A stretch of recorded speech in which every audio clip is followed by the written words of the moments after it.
유다의 아들들은 에르와 오난이라. 이 에르와 오난은 가나안 땅에서 죽었고, 유다 자손의 종족들은 이러하니 셀라에게서 난 셀라 종족과 베레스에게서 난 베레스 종족과 세라에게서 난 세라 종족이며, 또 베레스 자손은 이러하니 헤스론에게서 난 헤스론 종족과 하물에게서 난 하물 종족이라. 이는 유다 종족들이니 계수된 자가 76,500명이었더라. 이스라엘 자손의 계수된 자가 60만 1,730명이었더라. 아멘. 샬롬. 사랑하는 성도 여러분, 오늘도 기도와 말씀으로 하나님과 동행하는 하루 보내시기를 바랍니다. 읽은 말씀을 가지고 하나님은 우리를 아시고 약속을 이어가십니다 라는 제목으로 묵상한 말을 나누겠습니다.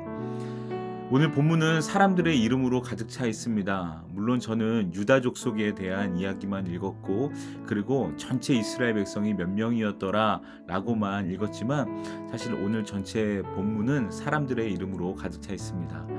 물론 성경에 기록된 모든 말씀에는 의미가 있다고 믿습니다. 그러나 이 본문을 읽다 보면 이게 어떤 의미가 있을까 곰곰이 생각하게 됩니다. 이럴 때는 구절 하나하나를 미시적으로 보는 것도 좋지만 조금 시선을 뒤로 두고 좀 거시적인 시각에서 큰 그림을 바라보는 것도 필요하다고 생각합니다. 민수기 26장은 이스라엘 백성의 두 번째 인구조사를 기록하고 있습니다. 처음 인구조사는 민수기 1장에서 시행됐죠. 출애굽 후에 시내산에서 이루어졌습니다. 이때는 전쟁에 나갈 사람들을 세기 위한 목적으로 그 인원을 세웠습니다. 정말로 전쟁이 목적이었습니다. 그리고 본격적으로 험난한 광야 시절이 시작되었고, 이스라엘은 광야에서 수많은 사건과 전쟁들을 겪으며 40년이라는 시간을 보냈습니다. 그리고 오늘 본문에 도착했습니다. 오늘 본문의 인구조사 목적도 2절에 보니까 전쟁에 나갈 만한 사람들을 다 한번 알아보라고 이야기하는 것이 나옵니다. 그래서 겉으로 보기에는 단순한 전쟁 준비라고도 생각이 들지만, 하지만 그 전쟁의 목적은 단지 정복하고 싸우는 것이 목적이 아니라 그 뒤에 있는 목적, 바로 하나님이 약속하신 땅을 하나님의 백성에게 주시기 위한 과정이었다는 것입니다. 전쟁은 그러니까요 수단이고요, 진짜 목적은 하나님의 약속의 성취였습니다. 가나안 입성을 앞두고 이제 가나안에 들어가는 사람들의 인구조사를 한 것입니다. 즉 하나님이 약속하신 가나안 땅을 분배받게 될 하나님의 백성들이 누구인지 확인하고 그 사람들이 이렇다라고 선포하기 위함입니다. 본문 51절은 그 수를 이렇게 말했습니다.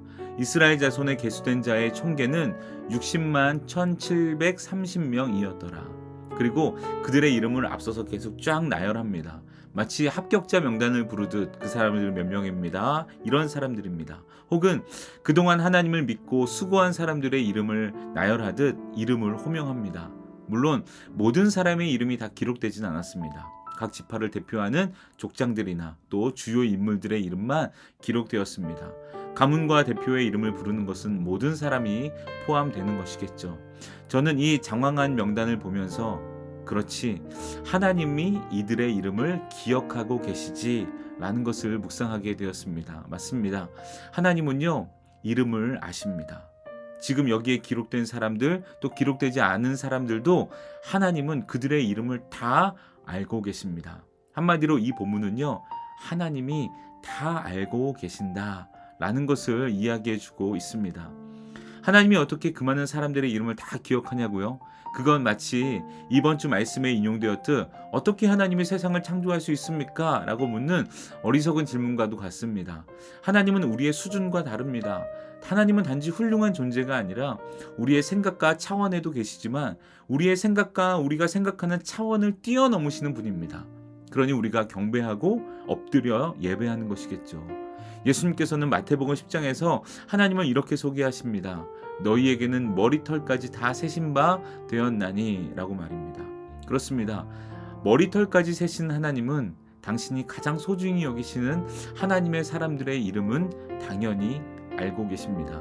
여러분, 이름을 안다는 것은요 그 사람의 삶을 아는 것이고 생각, 고민, 그리고 믿음의 길의 애씀과 수고를 알고 계시다는 것입니다. 여러분, 오늘 읽은 이 이름들을 다 읽고 나서 이어서 우리의 이름을 한번 넣어보시기 바랍니다. 50절은요. 납달리 종족들이니 계수된 자가 45,400명이었더라 라고 끝이 나는데요. 우리는 이어서 이렇게 한번 읽어보면 어떨까요? 군포에서 함께 세워가는 목장, 함께 지어가는 큰 숲들인 교회에서 믿음의 길을 걸었던 사람들은 아무개요. 그 수는 이렇더라 라고 말입니다. 왜냐하면 하나님이 이 당시에 이 사람들의 이름을 기억하신다면 오늘날 우리의 이름도 기억하신다는 것입니다. 하나님이 이름을 기억한다는 것은 하나님이 우리의 삶을 인도하고 계시고 하나님께서 약속하신 일들을 우리에게 행하시고 우리를 통해 지금도 일하고 계신다는 것입니다.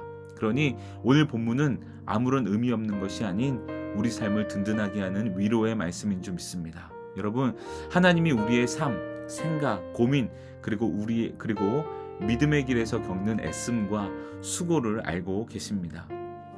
민수기 26장은 단순히 사람들의 수를 기록한 것이 아니라고 앞서 말씀드렸습니다.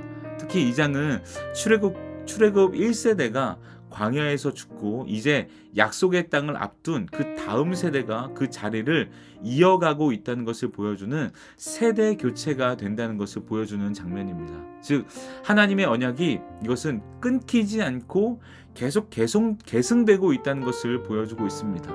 심지어 광야에서 수많은 실패가 있었고요. 수없이도 많은 불순종이 있었는데도 불구하고 하나님은 그분의 약속을 저버리지 않으시고 폐기하지 않으시고 이어가고 계신다는 것을 보여주고 계시는 장면입니다. 그 약속은 그들의 조상인 아브라함에게 내 자손을 하늘의 별처럼 또 바닷가의 모래처럼 많게 하리라 라는 약속이었죠. 그 약속을 이 새로운 세대를 통해 이루어가고 있다는 것을 보여주고 있습니다. 40년 전의 인구조사와 비교하면요, 오늘의 인구조사와 40년 전의 인구조사를 비교하면 그 수가 비슷하게 유지되었습니다. 둘 다 60만 명 초반대였고요. 약 2,000명 정도의 차이밖에 나지 않습니다. 수가 비슷하다는 것은 하나님이 이들을 40년 동안 신실하게 보호하시고 인도하셨다는 증거가 됩니다. 광야라는 극한의 환경에서도 하나님은 자신의 백성을 지키셨고 다음 세대가 그 약속의 땅을 향해 나아갈 수 있도록 하셨다는 것이죠. 이스라엘의 신실하지 못함이 하나님의 신실하심을 망칠 수 없다는 겁니다. 우리는 약속을 잊어버려도 하나님은 그 자신이 하신 언약을, 그 약속을 잊지 않으신다는 것을 증명하고 있습니다.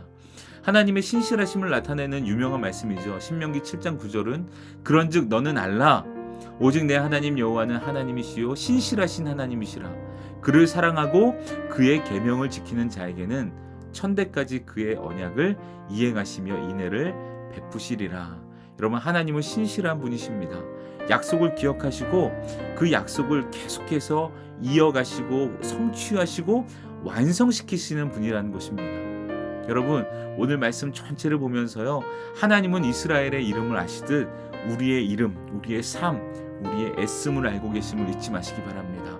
그러니 염려하지 마십시오. 또 하나님은 이스라엘에게 주신 약속을 신실하게 이어가셨다고 했습니다. 그 약속이 이제는 성경에 기록되어 우리에게 전해졌고 지금 우리에게도 하나님의 약속이 이루어지고 있습니다. 하나님의 약속 성취는 하나님 나라의 백성을 세우시고 하나님의 백성들과 함께하며 하나님의 백성을 통해 완전한 하나님 나라를 회복하시고 이루시겠다는 신실한 언약의 성취입니다. 그러니 지금도 그 약속이, 그 언약이 성취되고 있다는 것입니다. 벅차지 않으십니까? 누구를 통해서요? 바로 저와 여러분을 통해서입니다. 그러니 하나님의 약속을 여러분 의심하지 마시고 벅찬 마음으로 그 약속을 품고 살아가시기를 바랍니다. 그래서 우리가 소망해야 할 것은 바로 완전한 하나님 나라의 도래, 그 나라가 완전히 이루어지는 그 날을 기다리고 소망하며 살아가는 것이 되어야 될 줄 믿습니다. 오늘 이 말씀을 기억하시면서 우리의 이름을 아시고 약속을 신실하게 이루시는 그 하나님을 더욱더 신뢰하는 오늘 하루가 되기를 주님의 이름으로 축복합니다. 함께 기도하겠습니다. 은혜로우신 하나님 감사합니다. 오늘도 말씀으로 하루를 시작하게 하시니 감사합니다. 하나님이 우리의 이름을 아신다고 하시니 마음이 참 든든합니다. 하나님이 약속을 성취하고 계시고 그 약속을 폐기하지 않으시고 우리를 통해 이루어가고 계신다는 사실을 아니 우리의 가슴이 참 벅찹니다. 하나님, 오늘도 하나님을 향한 믿음을 굳건히 하여서 하나님의 백성으로, 언약 백성으로 살아가는 저희들이 될 수 있도록 인도하여 주옵소서. 하나님, 특별히 지금 선교지에서 열심히 선교 사역을 하고 계신 사랑하는 담임 목사님 가운데 함께하여 주셔서 보호하시고 지켜주시고 건강하게 사역 잘 하시고 돌아오는 그날까지 안전하게 올 수 있도록 인도하여 주옵소서. 오늘 하루를 주님께 맡겨드리며 예수님의 이름으로 기도합니다. 아멘. 네, 여러분, 오늘도 말씀을 가지고 기도하시고 또 공동기도 제목과 또 사랑하는 교회와 담임 목사님을 위해서도 기도하시기 바랍니다. 우리 한 마음으로 기도하겠습니다.